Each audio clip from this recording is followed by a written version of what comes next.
बोल से आवर श्री रामचंद्र भगवान की जय।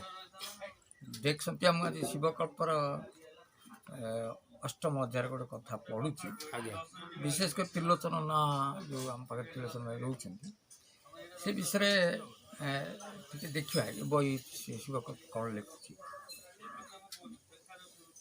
पूर्वे राजस्व यज्ञ युधिष्ठिर अंकरे पताका मारी युद्धभूमि गोड़ी राज्य को करे से छाड़ युधिष्ठिर अंकरे से राजस्व पूर्वे लगे बुझे आज्ञा एक यज्ञ होइछि आरे कदे होइब आज्ञा गोटे यज्ञ होइछि आ गोटे यज्ञ हब जे शरद कुमार तिथि रे त्रयलोचन थिबे। शरद कुमार तिथि शरद कुमार तिथि रे शरद कुमार शरद शरद बोले शारद आज्ञा शरत ऋतु शरत ऋतु हेले से आमर पड़छ ग्रीष्म ऋतु ना आम कौन ग्रीष्म वर्षा तापर माने बैशाख पूर्णिमा गोटे आषाढ़ पूर्णिमा गोटे श्रावण पूर्णिमा गोटे भाद्र पूर्णिमा गोटे आश्विन पूर्णिमा आज्ञा तेणु जो आश्विन पूर्णिमा जोटा को आम कुमार पूर्णिमा बोली कहते जे शरत कुमार तिथि यही 5 ये 5 पड़लानी आज्ञा जे पंचम तिथि त्रयलोचन जदि थी जदि 5 आम आपको नवा ताले त्रयलोचन है 3 तीन ताले अंक है केते 53। 53 तेणु ये जो शरद कुमार तिथि त्रयलोचन थी चंपा वन मध्य मुकति जब दृश्य हो चंपा वन कहती जे शरद कुमार तिथि ये आम देखले गोटे अर्थ बाहर कले 53 ही होनी आज्ञा शरद पूर्णिमा 5 आ ये 3 त्रयलोचन है 3 53।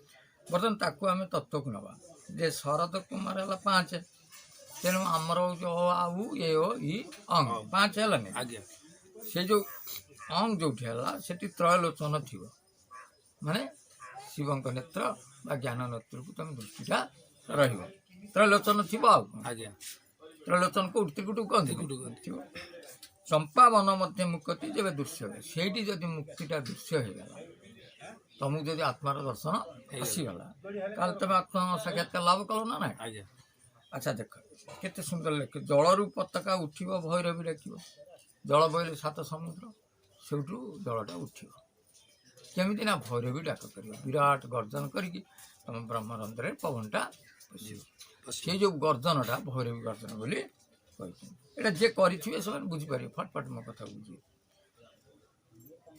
गला जलरू पताका उठिब भैरवी डाकिब त्रिलोचन नाम जार बुढ़ा हाँ नगला त्रिलोचन नाम जार बुढ़ा कूल जात बासना हेब पूजित ग्राम्य हेब विख्यात ये जो बासना पूजित हम किए ना त्रिलोचन नाम बुढ़ा कूल जात ये आम सीधा नहीं जा त्रिलोचन भाई की से तो से कथार भी अच्छा आउ यही 5टा को से अतिक्रम भी कर किए त्रिलोचन यही त्रिकोटा को से अतिक्रम करपर्यंत कि ब्रह्म साक्षात्कार है त्रिलोचन नाम जार बुढ़ा कूल ये जो त्रिलोचन रही ये त्रिलोचन ये सूत्रटा जानी एक कथा भी से लिखिले।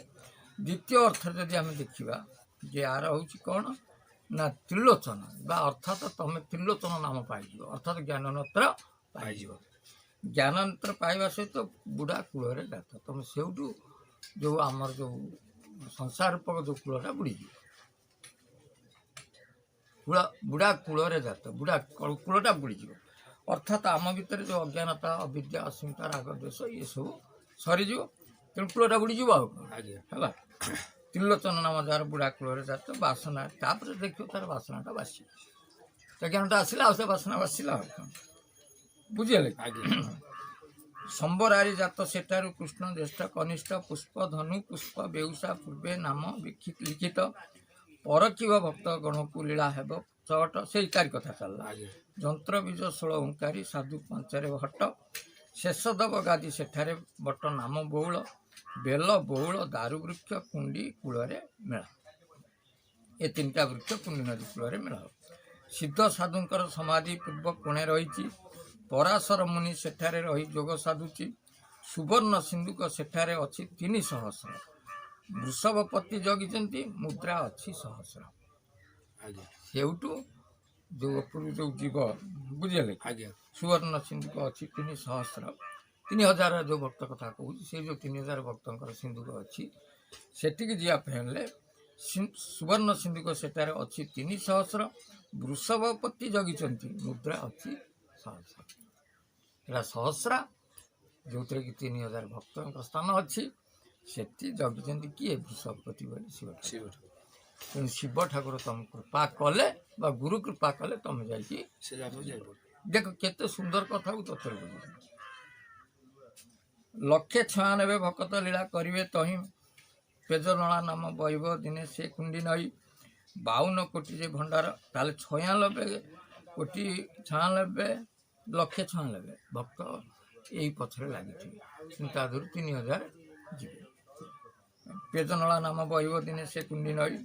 52 କୋଟି ଯେ ଭଣ୍ଡାର ସେଇଠାରେ ସରିବ, ଆକାର ଅର୍ଦ୍ଧେକ ପୋଛିନ ଅଂଶୁ ମାଳି ବୁଣିବ। ଦେଖ 52 କୋଟି ଯେ ଭଣ୍ଡାର, 50 ଅକ୍ଷର, 50 ଅକ୍ଷର ତ ଜାଣିଛ, ଆଉ 2ଟା ଅକ୍ଷର ମିଶାଇବ, ତାହେଲେ 52 ଅକ୍ଷର ସେଠି ସରିଯିବ ନା ନାହିଁ? 52 ଅକ୍ଷର ସରିଯିବ।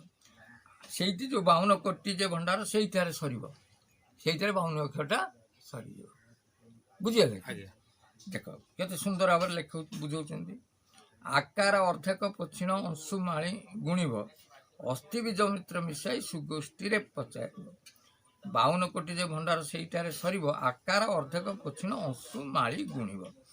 ଆଚ୍ଛା ଦେଖ, କେତେ ସେ ଯଦି ଜ୍ଞାନୀ ନ ହେବ ବା କୌଣସି ଜ୍ଞାନର ମାତ୍ରା ଜାଣିନଥିବ, ଆର କ'ଣ ସେ ବାହାର କରିବ? କିଛି ଆକାର ଅର୍ଦ୍ଧେକ ପୋଛି ଦେଲେ ଦେଖିବ ତାର ଯେଉଁ ଗାର ରେହ ଗାର କଟିଗଲା। ବୁଝିଲେ? ଯେଉଁ ଅର ଗୋଟେ ରେହ ଗାର ଯେଉଁ ଗାର 2ଟା ରହିଛି ବୋଲି ତ ଅ ଆ ଦେଖାଉଛି ନା ନାହିଁ? ତେଣୁ ଅ ଆ ବୋଇଲେ ସେ ଆଦିମାତା ଆଉ ବ୍ରହ୍ମ ହୁଅନ୍ତି। ସେ ଯେଉଁ ପୋଛା ହେଇଗଲା, କେଉଁ ଅଧମାତା ମାନେ ଆମେ ଯେଉଁ ଜୀବ ରୂପରେ ଯେଉଁ ଅଧମାତା ଆମକୁ ସଂସାର ବଞ୍ଚେଇଥିଲେ, ଆଦିଶକ୍ତି ଯେଉଁ ଥିଲେ, ଯେଉଁ କେଉଁଟା ଏକାକ୍ଷର ବା ଅଣାକ୍ଷର, ଇଏ ତ କଟିଗଲେ, ତାହେଲେ ଅ ରହିଲା, ପୁଡ଼ା ରହିଲା, ଆଉ ତାର ଗୋଟେ ଫଳ ରହିଲା। ଫଳ ରହିଲାନି? ମାନେ ଅର ପୁଡ଼ା ରହିକି ଫଳଟେ ଏମିତି ରହିଲା। ଏ ପୋଛିଦେଲେ ଏତିକି ହେଲା। ଅଂଶୁମାଳି ଗୁଣିବ। ଅଂଶୁମାଳି ବୋଇଲେ ସୂର୍ଯ୍ୟ ହେଉଛନ୍ତି କେତେ? 12 ଆଦିତ୍ୟ। ଅଂଶୁମାଳିଟାକୁ ଗୁଣିବ ସେଠି,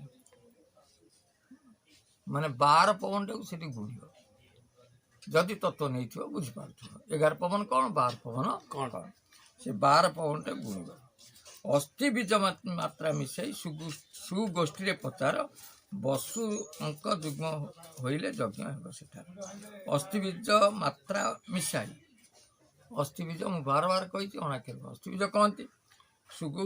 ସୁଗୋଷ୍ଠୀରେ ପଚାର, ବସୁ ଅଙ୍କ ଯୁଗ୍ମ ହୋଇଲେ ଯଜ୍ଞ ହେବ ସେଟା। ଯେ ବସୁ ଅଙ୍କ ଯୁଗ୍ମ ହେଇଯିବ, ବସୁ ଅଙ୍କ ବୋଇଲେ କେ, ବସୁ ବୋଇଲେ 8, 8ଟା ଯୁଗ୍ମ ହେଲେ କେତେ ହେଲା? 88। ତାହେଲେ ଏଇଠି ଯଦି ସେ ତାର ବାହାରକୁ ଧରିକି ପଳେଇବ, ତାହେଲେ 88ରେ ଯାଇକି ସେ ପହଞ୍ଚିଯିବ ବା ସେଠାରେ ଯଜ୍ଞ ହେବ। କେଉଁଠି? 88। ଇଏ ହେଲା 84, 88 ଉପରେ ଯାଇକି ସେ ପହଞ୍ଚିବ। ତାହେଲେ ବସୁ ଅଙ୍କ ଯୁଗ୍ମ ମାନେ 88 ସେ ପାଇଯିବ। ଆଚ୍ଛା, ଇଏ ଗୋଟେ ତତ୍ତ୍ୱ କେତେ ସୁନ୍ଦର ଭାବରେ ଯେଉଁମାନେ ସବୁ ବ୍ୟାଖ୍ୟା କରୁଛନ୍ତି, ବୁଝେଇ ଦେଉଛି। ମାଳିକା ଯେଉଁ କରୁଛନ୍ତି, ଆମେ ଦେଖୁଛୁ ସେ ଖାଲି ଗାଇ ଦେଉଛନ୍ତି ତା କଥା, ଅମକ ହେବ ତେର ହେବ, ସିଏ ସିଧା ସିଧି କହୁଛନ୍ତି। ଆପଣ ତ ବଢ଼ିଆ ତାକୁ ବ୍ୟାଖ୍ୟା କରିକି ପୁରା ଆନାଲିସିସ୍ କରିଦେଉଛନ୍ତି ଯେ ଜଣେ ସହଜରେ ଜଣେ ମାଳିକାକୁ ବି ବୁଝିପାରିବେନି। ସେମାନେ ଯେଉଁ ଟିଭି ଦ୍ୱାରା ଯେଉଁମାନେ କରୁଛନ୍ତି, ମୁଁ ଦେଖୁଛି ପ୍ରାୟ ସେମାନେ କ'ଣ କରୁଛନ୍ତି ନା, ସେମାନେ ମାଳିକାକୁ ଖାଲି ପଢ଼ି ଦେଉଛନ୍ତି। ନା ଏଇଟା ଗୋଟେ ଗୋଟେ ଅକ୍ଷର ବୁଝେଇବ ନା, ଆଉ ସେଟା କ'ଣ ବୁଝଉଛନ୍ତି? ସବୁ ମାଳିକାରେ ତ ସେମିତି ଦେଖା। ଆଜି ଗୋଟେ ଭଲ କଥା କହୁଛି। ଆଉ ଗୋଟେ କଥା ଦେଖିବ, ହନୁମାନଜୀଙ୍କ 40ରେ ସେଗୁଡ଼ା ଲେଖିଛନ୍ତି ଯେ ବଳ ବୁଦ୍ଧି ବିଦ୍ୟା ଦେହୁ ମୋହି ହରେଉ କଳେଶ ବିକାର। ଯେ ମୋ ଭିତରେ ଯେଉଁ କ୍ଲେଶ ବିକାର ଅଛି ତାକୁ ପରିବର୍ତ୍ତନ କରିବା ପାଇଁ ମୋତେ ବୁଦ୍ଧି ବଳ ବିଦ୍ୟା ଦିଅ। ଏ ଯେ ବୁଦ୍ଧି ସହିତ ବଳ ବିଦ୍ୟା କାହିଁକି କହିଲେ? ହନୁମାନଜୀଙ୍କ ଚରିତ୍ରକୁ ଦେଖିକି ଇଏ କହୁଛନ୍ତି, ଆମ ଚରିତ୍ରକୁ ଦେଖିକି କହୁନାହାନ୍ତି। ହନୁମାନଜୀଙ୍କୁ ଦେଖ, ଯେ ହନୁମାନଜୀଙ୍କ ଚରିତ୍ରରେ ସେ ଯେଉଁ ବଳ ତାଙ୍କର ଖାଲି ଅତୁଳିତ ବଳ ଥିଲା ତା ନୁହଁ, ତାଙ୍କ ଥରେ ବିଦ୍ୟା ବି ଥିଲା, ବୁଦ୍ଧି ବି ଥିଲା। ବୁଦ୍ଧି ବିଦ୍ୟା ରହିଲେ ତମେ ବଳଟାକୁ ପ୍ରୟୋଗ କରିବ ନା କେମିତି? ଯଦି ଖାଲି ବଳଟା ତମେ ଦେଇଦେବେ ତାହେଲେ ତମେ ରାକ୍ଷସ ହେଇଯିବ। ଯଦି ସେ ବଳ ସହିତ ବୁଦ୍ଧି ଦେବେ ବିଦ୍ୟା ଦେବେ ତାହେଲେ ତମେ କ'ଣ ହବ ଦେବତା ହେଇପାରିବ। କୁଆଡ଼େ କୁଆଡ଼େ ପଳେଇବ। ତାହେଲେ ତମେ କେଉଁଠି ବଳଟାକୁ ପ୍ରୟୋଗ କରିବ କେଉଁଠି ବଳ ପ୍ରୟୋଗ କରିବ ନାହିଁ ସେ ବିଦ୍ୟାଟା କାହାକୁ ମାଲୁମ ଥିଲା ହନୁମାନଜୀ। ହନୁମାନ। ଆଜି ତମକୁ ଯଦି ଅଜସ୍ର ଧନ ଦେବେ କିନ୍ତୁ ତା ସହିତ ବଳ ବୁଦ୍ଧି ବିଦ୍ୟା ଦେବେ ଆଜ୍ଞା। ନା ବୁଦ୍ଧି ବିଦ୍ୟା ନ ଦେଇକି ଧନ ଦେବେ ଲାଭ କିଛି ହବ ବଳ ଦେବେ।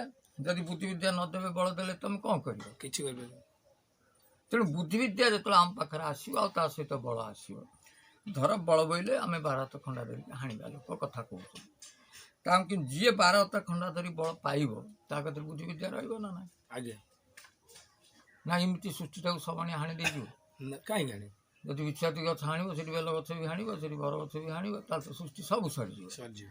ତାହେଲେ କାହାକୁ ବିନାଶ କରିବେ ସେ 12 ହାତ ପବନ ହଉ ବା 12 ହାତ ଖଣ୍ଡାଧର ହଉ ତାହେଲେ ବଳ ବୁଦ୍ଧି ବିଦ୍ୟା ଆଗେ ତାଙ୍କ ପାଖକୁ ଯିବ ନା ନାହିଁ। ଆଜ୍ଞା। ଯଦି ବଳ ବୁଦ୍ଧି ବିଦ୍ୟା ଯିବ ନାହିଁ ତାହେଲେ ସେ କାହାକୁ କ'ଣ କରିବେ। କିଛି କରିପାରିବ। ସେଠି ଦେଖୁନା ତାଙ୍କ ବିଦ୍ୟା ଦ୍ୱାରା ଯେଉଁ ହନୁମାନଜୀ ପାଇଥିଲେ ସେ ତାଙ୍କ କତିରେ ଛୋଟ ରୂପ ଲଙ୍କା ପଡ଼ିଲା ବଡ଼ ରୂପ ବୁଝିଲେ। ତାମାନେ ସେ ଛୋଟ ହେଇପାରିବ ବଡ଼ ବି। ସରସା ପାଖରେ ବଡ଼ ରୂପ ପୁଣି ଦେଖିବ ବୁଦ୍ଧି ଖଟେଇ ଦେଲେ ବୁଦ୍ଧି ଆସିଗଲା ଛୋଟ ରୂପ ହେଇଗଲା ମାଛି ହେଇଗଲେ। ମାଛ ହେଇଗଲା। ଆଉ ବଳ ଦେଖିକି ଖାଲି କ'ଣ ପଡ଼ିଛନ୍ତି ବୁଦ୍ଧିଟାକୁ ପ୍ରୟୋଗ କରିଛନ୍ତି ନା ନାହିଁ। ହଁ। ତେଣୁ ବଳ ବୁଦ୍ଧି ବିଦ୍ୟା ଇଏ ଯଦି ନ ହେବ ତାହେଲେ ବା ବୁଦ୍ଧି ବିଦ୍ୟା ପ୍ରଥମେ ଯଦି ଠାକୁର ନ ଦେବେ ଆଉ ଧନ ଦେବେନି କି ତୁମକୁ ବଳ ଦେବେ। ସେ ପୁଣି ସେ ତେଣୁ ବୁଦ୍ଧି ବିଦ୍ୟା ଯେଉଁଦିନ ଦେଇଦେବେ ସେଦିନ ସବୁ ତୁମ ପାଖରେ ଅଜସ୍ର ପୁରେଇ ଦେବେ। ଏ ଆଗକୁ ଆସୁଛି ଦେଖିବ ପୁରେଇ ଦେବେ ଆଉ କ'ଣ ଆମର ସବୁ ହବ। ସେଇଟା ତାଙ୍କରି ଅର୍ଥରେ ଲାଗିବ ଆଜ୍ଞା। ସୃଷ୍ଟି ଅର୍ଥରେ ଲାଗିବା ଦରକାର। ଦରକାର। ତମକୁ ଦେବା ପାଇଁ ଲୋକ ପହଞ୍ଚିଗଲେଣି। ଟିକେ ଡେରି ଯାହା ହଉଛି। ତମେ ଅବିଶ୍ୱାସ କରୁଛ ତମେ ବିଶ୍ୱାସ କର ତମ ପାଖକୁ ଆସିବ। ଯଦି ତାକୁ ଅବିଶ୍ୱାସ କରିବ ତାହେଲେ ମୋତେ ବି ଅବିଶ୍ୱାସ କର। ମୋତେ ଯଦି ଜ୍ଞାନକୁ ବିଶ୍ୱାସ କରୁଛ ତାକୁ ବିଶ୍ୱାସ କର। ଜ୍ଞାନ ସହିତ ଧନ ବି ସତ୍ୟ ବିଦ୍ୟା ବି ସତ୍ୟ କିନ୍ତୁ ପଛକୁ ପଛ ଆସିବ। ତେଣୁ ସମୟ ନିକଟ ବୁଝିଲେ। ଏ 53 ଅଙ୍କ କହୁଛି 53 ଅଙ୍କରେ ବି ଦେଖିବ ବହୁତ କିଛି ସମାଧାନ ହବ। ତମେ ଦେଖିପାରିବ ବୁଝିଲେ। ଆଜ୍ଞା। କିନ୍ତୁ ମୋ କଥା ମାନି ଏ ସୂତ୍ରକୁ ଧରିକି ଏ ବିଦ୍ୟା ବୁଦ୍ଧିକି ଆଗେ ପ୍ରାପ୍ତ ହେବା ଦରକାର। ଦରକାର। ବୁଦ୍ଧି ବୋଇଲେ ନିଶ୍ଚୟାତ୍ମକ ବୁଦ୍ଧି ଏକ ବ୍ରହ୍ମା ଆଉ ସଂସାର ମିଛ। ବିଦ୍ୟା ବୋଇଲେ ମୋ ଭିତରେ ଅଜ୍ଞାନତା ରହିବ ନାହିଁ। ନାହିଁ ବୁଝିହେଉଛି ନା। ଆଜ୍ଞା। ତେଣୁ ଏ ଦୁଇଟାକୁ ଆଗେ ବିନାଶ କରି ଶିଖିଲେ ତାପରେ 53 ଅଙ୍କରେ ଦେଖିବ ତମ ପାଖକୁ ବି ଜିନିଷ ସବୁ ଆସିଯିବ। ଯେଉଁ ଧନ ଧନ ଆମେ ହେଉଛୁ ସେ ଧନ ତ ପୁରିକି ରହିଛି ବୋଲି ସେ କହୁଛନ୍ତି ନା କିନ୍ତୁ ତମେ ଆଗେ 88 ଯାଅ ଯାଅ। ସେଇଟା ଗୋଟେ ସହଜ ବାଟ କରୁନ। କରାହେଇଛି ବା ଆଉ କ'ଣ କରାହେଇଛି ଆଉ ଟିକେ ସହଜ କର। ତତେ ମୁଁ ବୁଝେଇ ଦେଇଛି ଆଜ୍ଞା। ଯେ ଏଇ ତ୍ରିକୁଟରେ ଏଇ ଅକ୍ଷର ତାପରେ ଏଇ ଅକ୍ଷର ଯେତେବେଳେ ବନ୍ଦ ହେଇଯିବ ତମେ ଆର ଅକ୍ଷର ପ୍ରୟୋଗ କରିବ ସେ ତମେ ଆସ୍ତେ ଆସ୍ତେ ସେଠି ପଳେଇବ କିନ୍ତୁ ଅଭ୍ୟାସ ଦ୍ୱାରା ହେବ। ଆଜ୍ଞା। ଏଇଟା ତ ସାଧନା ନୁହଁ ଯେ ଜବସ୍ତ ମାଡ଼ି ବସି କରିପାରିବ।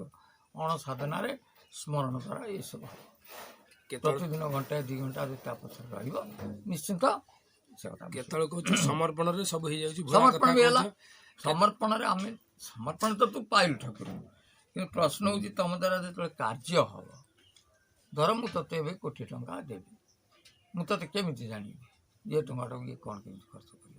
ଠିକ୍। ସମର୍ପଣରେ ମୁଁ ତ ତୋତେ ଭଲ ପାଇ ଦେଇଦେଲି ତୋ ସଂସାର ପାଇଁ କିନ୍ତୁ ସଂସାର ତୋ ପରିବାର ପାଇଁ କିନ୍ତୁ ସଂସାର ଅର୍ଥରେ ଦେବା ପାଇଁ ହେଲେ ବଡ଼ ବଡ଼ ଦେଖିବାକୁ ପଡ଼ିବ। ଅର୍ଥାତ୍ ଯେତେ ଭକ୍ତ ଅଛନ୍ତି ସବୁ କ'ଣ ଲୀଳାରେ କାମ କରିବେ କି ନା। ଯେଉଁମାନେ ବଳ ବୁଦ୍ଧି ପାଇବେ ସେଇମାନେ ବି ଲୀଳାରେ ତାଙ୍କ ପାଇଁ ଧନ ରହିବ ବଳ ବି ରହିବ। ଆଉ ତ୍ରିଲୋଚନ ଭାଇ ଧର ଗୋଟେ ଯଦି ଆମେ ଦେଖୁଛନ୍ତି ତା ନାଁ ତ ଲେଖୁଛୁ ଆଉ ତାର ତ ବୁଢ଼ା ହେଲାଣି ତାର ତ ବଳ ନାହିଁ ତମେ କି କ'ଣ କାମ କରିବ। ତେଣୁ ବଳ ବୁଦ୍ଧି ଯଦି ନ ଦେବେ ତାହେଲେ କେମିତି କାମ କରିବେ। ସେ ଯନ୍ତ୍ରକୁ ଯଦି କୋଦାଳଟାକୁ ପରିଷ୍କାର ନ କରିବେ ବା ନ ପଜେଇବେ କୋଦାଳଟାକୁ ପିଲାରେ କେମିତି କାମ କରିବେ। କାମ କରିପାରିବ। ତେଣୁ ତେଣୁ ଆମର ବୁଝିଗଲା। ଆପଣ ଯେଉଁ କହିଲେ କେତେ ଆଗରୁ କେତେ ଏପିସୋଡ଼ରେ ବି କହିଛନ୍ତି ଯେ 53 ଅଙ୍କରେ ଆମର 53 ଜଣ ଭକ୍ତ ବାହାରିଲେଣି। ନା ଆମେ ତ ବର୍ତ୍ତମାନ 53 ଜଣ ମଧ୍ୟରେ ପହଞ୍ଚୁଛୁ ବା ଭିତରେ ପରୀକ୍ଷା ଚାଲୁଛି 53 ଅଙ୍କକୁ 53 ଜଣ। ଆଜ୍ଞା। ବୁଝିହେଉଛି ନା। ଆଜ୍ଞା। ଇଏ ତ ଠିକ୍ ଅଛି ଆମେ ପରେ କଥା ହେବା। ତାହେଲେ ମୁଁ ବର୍ତ୍ତମାନ ଏପିସୋଡ଼ ଆଗକୁ ନେଉଛି ଆଜ୍ଞା। ଯେ ଆଜି ମୁଁ ଗୋଟେ ଭଲ କଥା ଯେ ଦେଖିବ ଜଣେ ଦେଖୁଥିଲି ବହୁତ କଲଚର କରେ ଜଣେ ବାବାଙ୍କୁ ପଚାରୁଛି ବାବା ଆପଣ କୁହନ୍ତୁ ଯେ ମା ବଡ଼ ନା ବାପ ବଡ଼। ମା ତ 10 ମାସ ଗର୍ଭରେ ଧରିକି ଜନ୍ମ କରିଛି ନା ନାଇଁ। ଆଜ୍ଞା। ଆଉ ବାପା ବି ମୋତେ ସଂସାରରେ ପୋଷିଛି ପାଳିଛି ଯେମିତି ମାତା ଗୁରୁ ହୋଇ ଜନ୍ମ ଦେଲୁ ତୁଇ ନିଜେ ନ ଖାଇଣ ମୋତେ ଖୁଆଇ ପିତା ଗୁରୁ ହେଲ ପୋଷିଲ ପାଳିଲ ତଥାପି ତ ମୁଁ ଚିହ୍ନି ନାହିଁ ଯେଉଁ ଲେଖା ଆଜ୍ଞା ଯେ ପିତାଙ୍କୁ ବି ଗୁରୁ କୁହାଉଛି ମାତାଙ୍କୁ ବି ଗୁରୁ ଯେ ଏଠି ମାତା ଗୁରୁ ବଡ଼ ନା ପିତା ଗୁରୁ ବଡ଼ ଆମେ ସାଧାରଣତଃ ଉତ୍ତର ଦେଇ ଦିଅନ୍ତି ମାତା ଗୁରୁ ଆଉ ପିତା ଗୁରୁ କଥାକୁ ଏତେ ଗୁରୁତ୍ୱ ଦିଅନ୍ତି ନାହିଁ ବା ଦିଅନ୍ତି କିନ୍ତୁ ଏତେ ଗୁରୁତ୍ୱ ନାହିଁ ମାଆକୁ ଆଗେ ମୁଁ ବି ଯେ ଲେଖିଛି ମାତା ଗୁରୁ ହୋଇ ଆଗେ ପିତା ଗୁରୁ ଲେଖୁନି ତେଣୁ ଆମେ ଯଦି ଆଗେ ଦେଖିବା ମାତା ଗୁରୁ ତ ପ୍ରଥମ ଏକ କେହି ଅସ୍ୱୀକାର କରିବେନି ବିଚାର କର ଯେ ଯଦି ଗୋଟିଏ ଛୁଆକୁ ତା ବୋଉ କାଖାଏ କେଉଁଠି କାଖାଏ ଏଇଠି କାଖରେ ବୁଝ ଆଜ୍ଞା ମା ଯଦି ତା ଛୁଆକୁ କାଖାଏ ସେ କେଉଁଠି କାଖାଏ କାଖରେ ବାପା ଯଦି ଛୁଆକୁ ବସେଇବ କେଉଁଠି ବସାଏ ହୃଦୟ କାନ୍ଧରେ ବସେ କାନ୍ଧରେ ବସେ ଦେଖ ବାପା କାନ୍ଧରେ ବସେଇବ ମା କାଖେଇବ କିନ୍ତୁ ବାପା କେବେ କାଖେଇବା ଦେଖିବ ନାହିଁ ପଦକୁ ନେଲେ କାନ୍ଧରେ ବସେଇ ନେବ ମା ଯଦି ନେବ କେବେ କାନ୍ଧରେ ବସେଇବ କାଖରେ ବସେ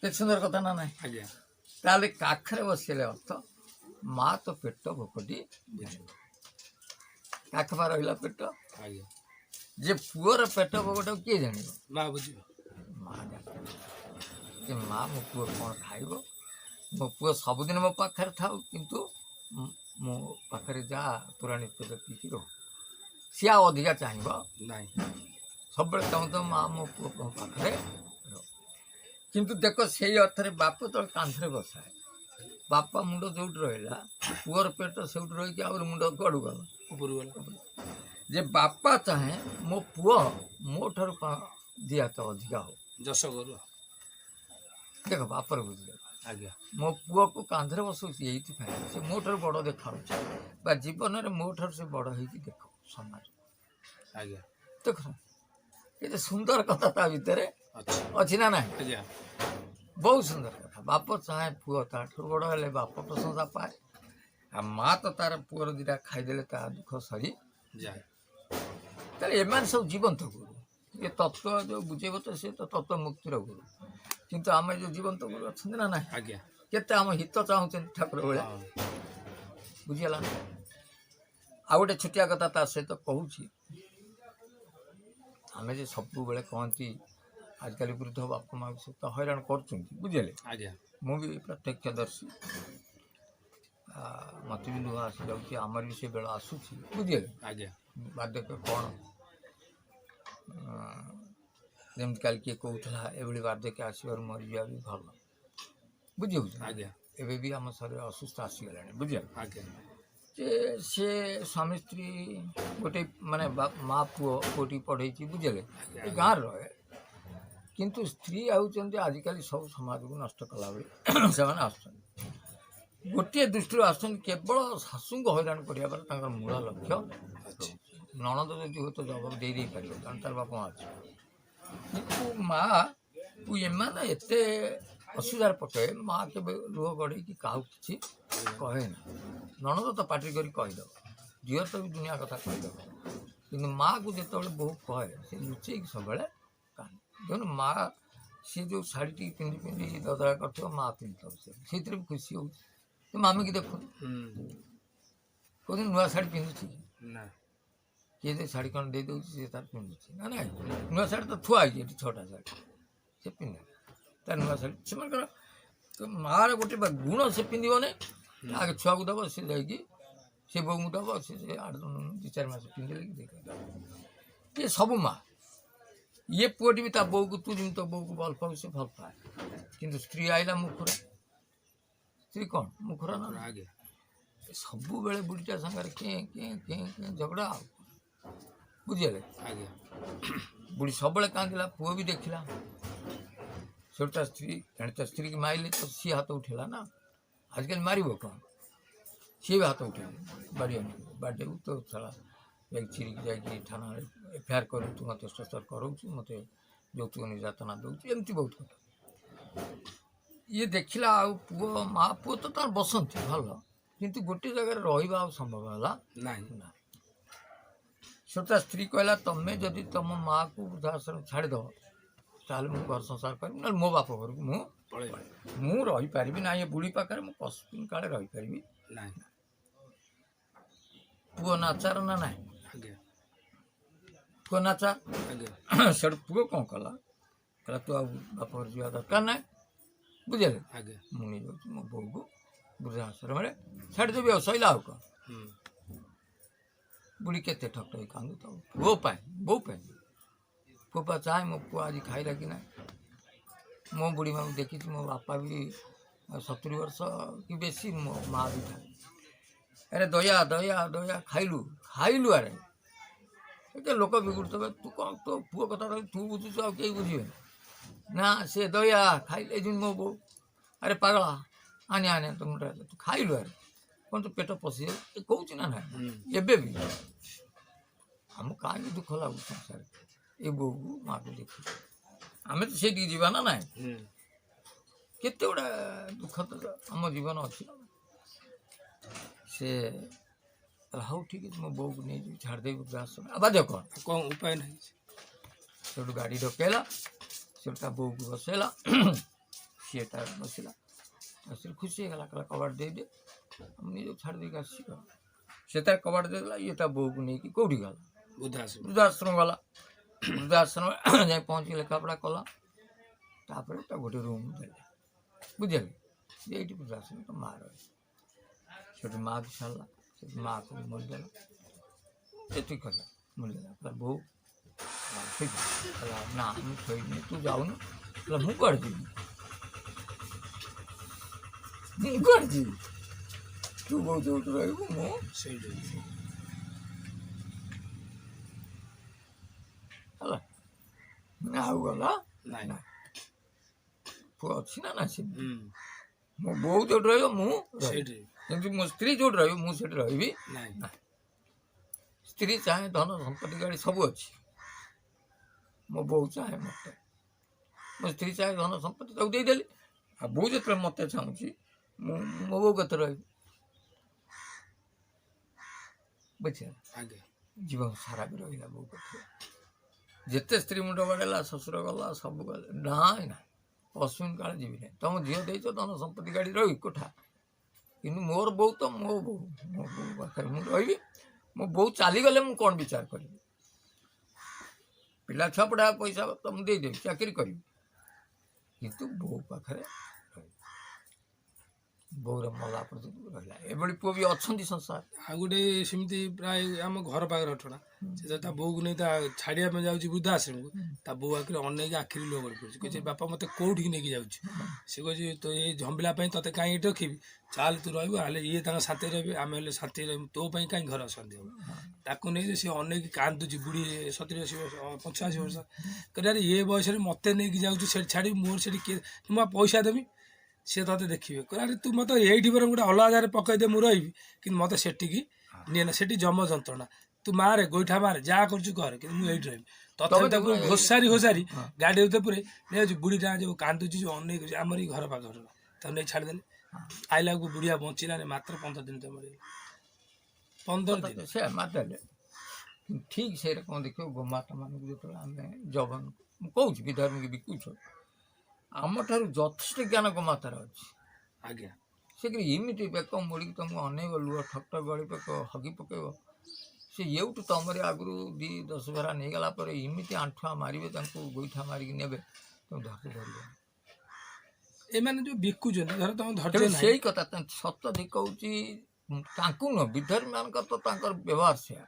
ଏଇ ଆମର ଲୋକ ଯେଉଁମାନେ ବିକୁଛନ୍ତି, ଭଗବାନ ତାଙ୍କୁ ଆଗେ ମାରିଦେବେ। ସେ ମରୁନାହାନ୍ତି, ବହୁତ ଅସୁବିଧା ହଉଛନ୍ତି। ଯେଉଁଟା ଗୋମାତା କହୁଛ, ଆଦିମାତା କହୁଛ, ବେଦମାତା କହୁଛ, ତାଙ୍କୁ ଛାଡ଼ି ଦେଉଛ, ସେ ଗୋଇଠା ମାରି ମାରିକି ନେଇକି ଯାଉଛନ୍ତି, ହାଣି ହାଣି ଗୋଇଠା। ତ ମୋତେ ଭଲ ଲାଗୁଛି ବିଧର୍ମୀ ବିକିବା ପାଇଁ। କିନ୍ତୁ ଯଦି ତାଙ୍କ ବାପା ମା ହେଲେ, ତାଙ୍କ ବାପା ମା କ'ଣ ବିକିଦେବେ? ସେଇ କଥା ଯାହାକୁ ତମେ ଜୀବନ ଧରା ବୋଲି ତମକୁ କ୍ଷୀର ଦେଲେ, ତମକୁ ଆଶୀର୍ବାଦ ଦେଲେ, ଶେଷରେ ତମେ ତାଙ୍କୁ ବିକୁଛ, ତମକୁ ସେ ଚାଟି ଦେଉଛି ନା କି ନାହିଁ? ଚାଟି ଦଉଛି। ଏଇଠି ଗୋଟେ ଗାଈ ହେଇ ଆମ ଘର ଅଛି, ଆମେ କାଲି ଶୋଇଲେ ଆମ ପାଖରେ ଶୋଇଲା, ସେ କ'ଣ କହୁଛି, ମୁଁ ଆଗ ଆମେ ପାଖରେ ସେ ମୁତିଲା, ଆମେ ବି ସେଇଠି ଶୋଇଛୁ, ମୁଁ ତ ଭଲ, ଆମେ ପୁଣି ଦେଖୁଛୁ ନା ନାଇଁ, ସେ କାହିଁ ରହିଲାନି ସେଠି? ସେଠି ରହିଲାନି, ସେ ଆମ ପାଖରେ ଆସି ରହିଲା।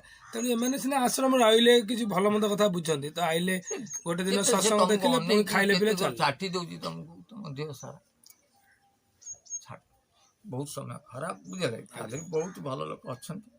ତମ କାମ ହେଉଛି, ଯଦି ମୋତେ ଭଲ ପାଉଛ, ବେଶୀ ତ ଲୋକ ଶୁଣୁନ, जदि शुणुच जी सेयार कले किसी लोक पाखु ये कथा भी जाता अति बेसी 200-300 भर लोक होती सेयार कर दिंत नहीं नहीं कथा सब समस्त पहुँचा दरकार देखिए से आस्ते आस्ते आउ किसी लोक बदल पार बुझीगला ना आज्ञा तेणु आज गोटे एपिसोड रख जय श्री राम जय श्री